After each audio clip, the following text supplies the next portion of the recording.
proud of yourself, buddy.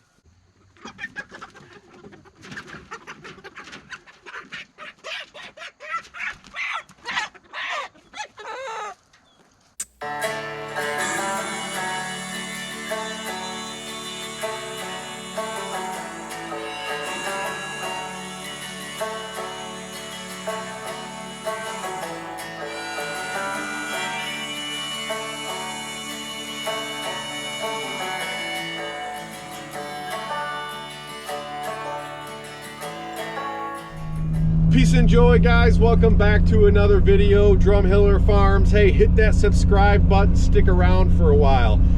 Today I'm going to do something a little bit different with these Freedom Ranger chickens. Another viewer had a great suggestion. He said, hey, why don't you, since this is your last group and you've got extra chicken tractors available, why don't you divide them up into giving them more forage space? Maybe you'll be able to feed them a little less and also have to move them less frequently. And I thought that was a heck of an idea. So that's exactly what I'm gonna do. I'm gonna pull a couple chicken tractors alongside of them. I'm gonna kind of take and divide them things up, and maybe we'll be able to get a little less feed into them, a little more grass.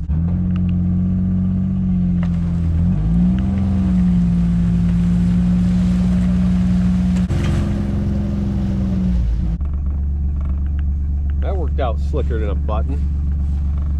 So I'm probably just gonna do one a night or so. I'm not really worried about getting them all moved over tonight. You know, I'm on a tight schedule most nights, getting chickens moved, getting cattle moved, and of course dealing with the city business responsibilities. So probably just gonna kind of concentrate on doing one a night. Got 14 days left until harvest. You know, I've told you in other videos I'm not really impressed with the Freedom Ranger this far. They're almost at 2.5 square foot a bird. Oh, there's a skunk out there. Glad I saw that sucker.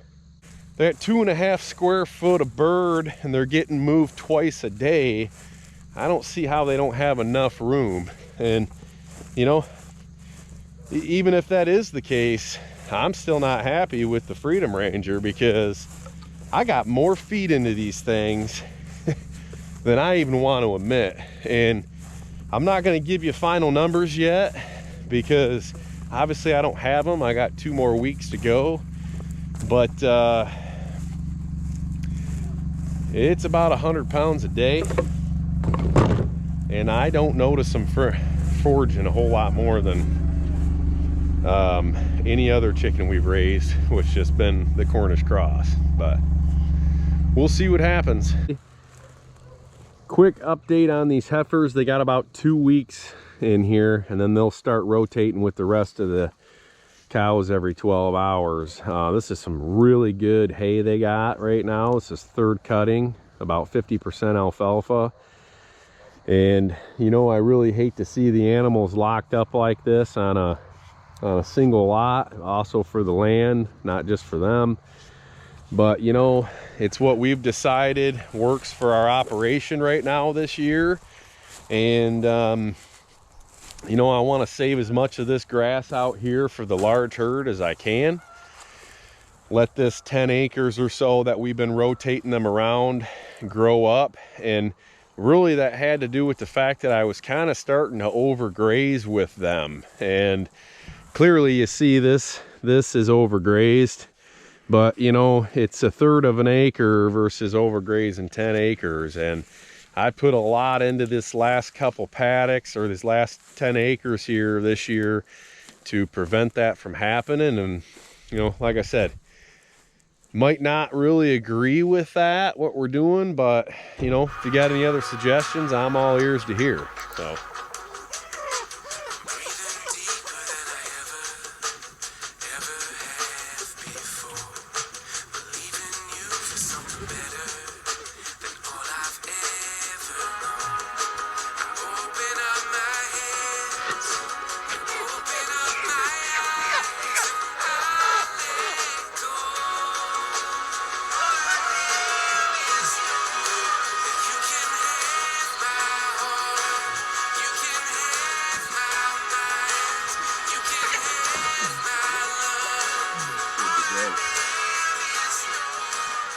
Now I might have screwed myself here for a couple days, because what this means now is I got one more tractor to move in the morning.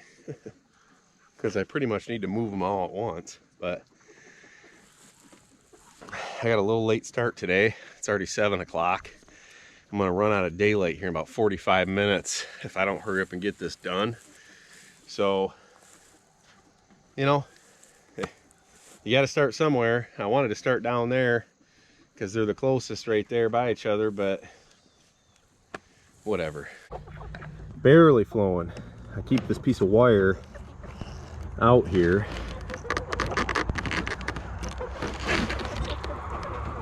Sometimes I just blow in it and it works, but other times it needs a reaming.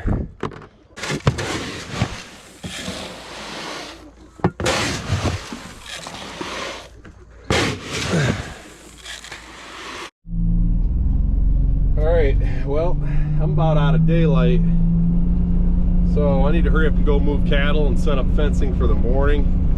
And if I got time, I'm going to come back here and go ahead and move those chickens over to that other crate. I don't know that I'll have time. It's probably going to turn dark on me. Our chores are going to be pretty easy tonight for the cattle. All I got to do is let them over. Don't have to put up a fence here. And when we were over here last time, I had Allison count how many posts back, but basically it was 5 posts back that we did not graze because I'd have been having to move them to the far back of the property in a morning move, which, you know, is not going to work too well in the dark. So it's going to work out really perfect. That's why I said, oh, let's just leave that strip and see how it works out. And it ends up working out perfect to where in the morning we'll cross them right over and they'll be able to have that section that we did not graze in that field. 1, 2, 3, 4, 5. So they're going to have a nice little strip tomorrow morning to spend the afternoon in, and then we'll be moving them, skipping this field with the multi-species annual mix planted into, and we'll be going over to the slope fence field.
Look.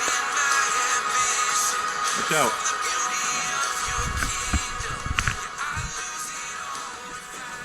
You too, big boy. Pete's been hanging out with 120 here pretty hard. Both him and the little bull have been on her the last 2 days. They were on her pretty hard this morning. Well, last video I was out here early in the morning and it was dark. Trying to beat the darkness. The light was coming, and this video is the opposite.